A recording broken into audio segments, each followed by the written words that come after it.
لخبطة شهر 10 في ثانوية عامة، تراكمات وحاسس ان انا دايما متأخر. طب لو بدأت دلوقتي ممكن الحق؟ طب وايه رأيك في صحابي والخروجات؟ ازيكم؟ انا كيرو، ودلوقتي حابب اقول لكم شوية نصايح حقيقية من تجربة شخصية جدا ليا انا وثقتها السنة اللي فاتت. لما كنت في ثانوية عامة السنة اللي فاتت كان نفسي جدا ان انا افيد الدفعة اللي بعدي في ثانوية عامة، اللي هي دفعة 2024 او اي دفعة في ثانوية عامة. وعلشان فعلا اعمل كده كنت بعمل حاجتين حلوين قوي. اول حاجة كنت بعملها وهي ان انا كنت بكتب مذكرات ثانوية عامة شهر بشهر، كنت بكتب فيها ايه اللي مضايقني في الشهر ده، ايه الحاجه اللي انا اتعلمتها، وايه الحاجه اللي كنت عايز اصلحها في الشهر اللي وراه. واما تاني حاجه كنت بعملها وهي ان انا كنت بحب اصور فيديو لنفسي وانا كنت في ثانويه عامه شبهكم. في الفيديو كنت بقول حالتي النفسيه في الشهر ده كنت عامل ازاي وايه اللي مراكمه وهكذا. وحاولت على قد ما اقدر اكون صادق جدا وامين في الفيديوهات او في المذكرات اللي انا كتبتها، علشان ببساطه الدفعه اللي بعدي يكون عندها مثال بتتفرج عليه، شخص عادي او متوسط بس كان بيحاول يجتهد وياخدكم معاه في رحلته في ثانويه عامه شهر بشهر لغايه ما يوصل في النهايه ويا ترى هيحقق حلمه ولا لا. وفعلا الحمد لله حققتها ودخلت كليه طب. فانا قررت ان انا اشارك معاكم المذكرات دي والفيديوهات اللي انا صورتها ونتفرج على نفسي السنه اللي فاتت، لان من الحاجات اللي انا كان نفسي بجد في ثانويه عامه ان انا اشوف واحد قدام عينيا بيعمل ايه طول السنه بتاعته خلال رحلته، ويا سلام لو حقق حلمه في النهايه. واكيد عقبالكم كده. مذكرات شهر 10، بس الحقيقه انا ما كنتش بكتبها هنا، انا كنت بكتبها على التابلت عادي، ضحكت عليكم. يوم 22 اكتوبر 2022، العنوان حرق بنزين في الشوامل. انا فاكر شهر 10 ده كان اكتر حاجه كانت شاغله دماغي فيه هي كميه الشوامل اللي عندنا، لان تقريبا كده في شهر 10 بنبقى خلاص في اغلب المواد خلصنا الباب الاول وخلاص اهو شدينا شويه في الباب الثاني، ففجاه كل المدرسين 5 6 يعملوا لنا شامل في نفس الاسبوعين. فتعالوا نشوف انا كاتب ايه. الصراحه شعور صعب زنقه الشوامل، زائد انك تكون نقصت في امتحان وبعدين بكام يوم ادخل امتحان تاني التركيز بيقل جامد. زي ما بقول لكم خلال اسبوع او اسبوعين بتلاقي عندك 5 6 شوامل والمفروض ان انت تجيب فيهم كلهم اعلى درجات. وانا فاكر كان اكتر يوم بالنسبه لي متعب في ثانويه عامه كان يوم الجمعه اللي بيبقى عندي فيه شاملين ورا بعض. كان بيبقى عندي الساعه 9 الصبح شامل كيمياء وبالليل الساعه 6 كان بيبقى عندي شامل احياء. فانا الصراحه كان مضايقني شويه ان انا ببقى اخلص امتحان الكيمياء بحس ان انا ناقص وكده، لكن بتغاضى عن كل ده وانسى كل ده ورا ظهري وفي الاخر اقعد اذاكر احياء. يعني انا ما عنديش دم جبله ولا ايه؟ زائد كنت في الشهر ده شويه لسه ما عنديش خبره وكده، فكنت بتضايق يعني لما بنقص وكده، فكنت كاتب ان التركيز بيقل جامد. بس نرجع نقول كويس تجربه الشعور ده علشان تجربه لاخر السنه وربنا بجد يسهل. من الحاجات الحلوه اللي انا كنت اكتسبتها في شهر 10 هو ان انا كنت بحس بجد ان زنقه الشوامل على قد ما هي ضغط وبتبقى فتره صعبه قوي، عكس ما انت تكون متخيل ان دي زنقه شوامل وليه المدرسين بيعملوا كده، هم متفقين مع بعض عليا ولا ايه؟ الا ان انت لازم تفهم ان في امتحان اخر السنه لو النهارده يوم الاحد عندي امتحان فيزياء، يوم الخميس هيبقى عندي امتحان انجليزي، فانت لازم تخلص الماده، تخلص الامتحان بتاع الماده، تحاول على قد ما اقدر في الشوامل. انت دلوقتي بتتدرب في شهر 10، تحاول على قد ما تقدر تفصل تفكيرك كله في الشامل اللي انت امتحنته وتركز في الشامل اللي وراه. ففتره ان الشوامل تبقى ورا بعض دي حاجه حلوه وعايزك تستفيد منها علشان اخر السنه.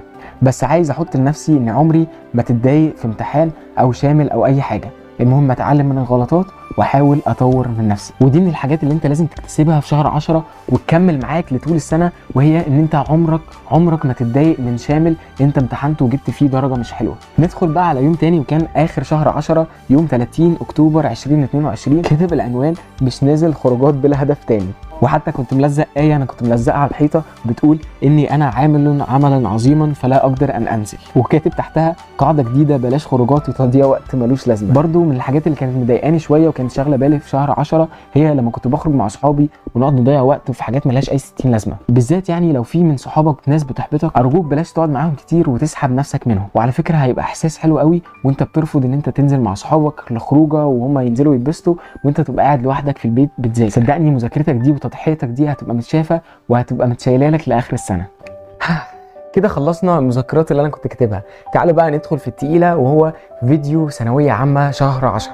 مبدئيا كده من صوره الفيديو ومن قبل حتى ما نبدا الفيديو عايز اقول لكم حاجه هتاخدوا بالكم منها، ان في الفيديوهات دي انا ولا محضر ولا مهتم بشكلي ولا باي حاجه، انا مهتم ان انا اوصل للناس الشعور الصادق اللي انا كنت بحس بيه في الفتره دي. فاللي انتوا شايفينه ده كان كيرو فعلا في ثانويه عامه في شهر 10 السنه اللي فاتت. شهر 10 عدى، الحمد لله كان شهر نورمال متوسط جدا، في حبه حاجات ابس اند داونز ده اللي اتعلمته في شهر 10 بالذات.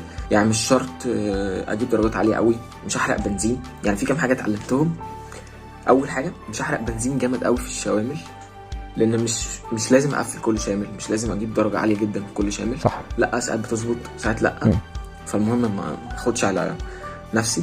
هتلاقي كتير قوي من دفعاتك في ثانويه عامه، وانا كنت كده ساعات بتتضايق جدا لما انت تنقص كتير في الشوامل وكده. فمن الحاجات اللي انا كان نفسي ان انا اعملها، والحمد لله وصلت لي الفكره دي في شهر 10 يعني في البدايات، يعني ان انا ما اتضايقش من الشوامل. يلا بينا. ده اللي اتعلمته من الشهر ده. درجاتي كانت متوسطه، في حبه حاجات عاليه طبعا، في حاجات متوسطه الحمد لله. تمام. وكنت ماشي تمام، وكان متوسط ده اللي كان قصدي عليه في ثانويه عامه وقتها، هي ان انا مثلا الامتحان من 60 كنت مثلا بجيب من 40 لفوق، فده متوسط. ومتوسط عالي شويه بس ده المتوسط يعني عامه. طبعا في مواد تانية مثلا بتبقى المستر نفسه بيجيب اسئله خزعبليه وحاجات كده، فراجل عدي النص. فمتوسط ده مش رقم محدد يعني. نكمل. متوسط جدا الشهر لغايه اخر اسبوع، بس ما كانتش حاجات عاليه قوي يعني. ويعني لغايه اخر وقعت اسبوع كام حاجه، وقعت في كام حاجه يعني الحمد لله.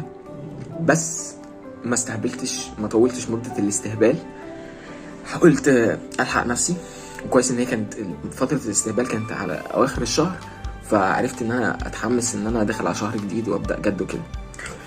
من الافكار برضو اللي كنت بعملها في ثانويه عامه هي ان انا كنت بقسم ثانويه عامه لشهور. فبدايه الشهر كنت ببقى حماس قوي وكده، لنهايه الشهر بنام شويه. بس دي كانت حاجه حلوه ان انا كل بدايه شهر بيجي لي حماس مش طبيعي، بخلص في اول اسبوعين كل اللي متراكم عليا واحاول اظبط الدنيا. فانت برضو ممكن تخليها تحفيزيه ليك، كل بدايه شهر تبقى بدايه جديده ليك، تخلص كل اللي وراك وتبقى ماشي في الشهر ده مع الناس طبيعي. تعال نكمل. 3 حاجات عايزهم يعني اتعلمت منهم في شهر 10 ونفسي ان انا اعملهم في شهر 11. اول حاجه واهم حاجه ان انا اقرب من ربنا، وعلاقتي بيه تبقى علاقتي يعني انا وهو بس، مش قدام الناس، مش قدام اي حاجه ولا في اماكن معينه، لا انا وهو بس. تاني حاجه ان انا نفسي اركز شويه في الدراسه، وابقى شهر 11 ده يعني اكون منتج اكتر في الدراسه وذاكرت حاجات اكتر. هنشوف بقى في شهر 11 اللي حصل، ودي الموضوع ده كل تفكيري في الدراسه. تالت حاجه وحاجه اتعلمتها قوي، وهي ايه هي بقى؟ كان في خروجات ملهاش اي 60 لازمه، يعني اللي كنت بقول لكم عليه في الاول. وفي حاجات بتبقى مهبطه، يعني جو الصحاب عامه محبط. دي حاجه مهمه طبعا يعني في صحاب يعني بيحمسوه الواحد وكده، وفي ناس تانية طبيعي يعني كلنا في الهوا سوا، فكل واحد في ups and downs، فممكن واحد يتكلم لك كلمتين يطفيك خالص. من الحاجات برضو اللي تخلي بالك فيها في ثانويه عامه وهي الصحاب المحبطين، لان حرفيا وانت في ثانويه عامه بتبقى حساس جدا، فممكن كلمه واحده بس سلبيه من صاحبك تخليك يأسان فتره كبيره. ولو حصل وانت للاسف عندك صحاب دايما بيأسوك، فارجوك ابعد عنهم واحده واحده بالتدريج. تالت حاجه نفسي اقلل شويه الخروجات ومع الصحاب وكده، واركز اكتر في الدراسه.